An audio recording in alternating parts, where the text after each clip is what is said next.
In today's video, I'm going to show you how you can fix fast charge if it's not working.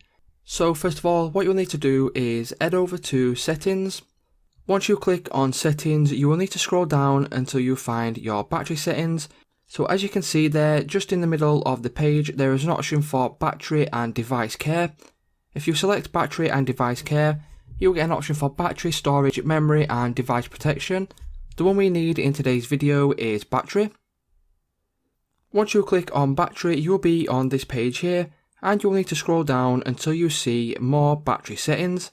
If you click on more battery settings, as you can see under charging, my fast charging and fast wireless charging are disabled, and I've noticed this happen when you update your phone to the latest software and stuff like that, and for some reason, on the odd occasion, it will disable your fast charge.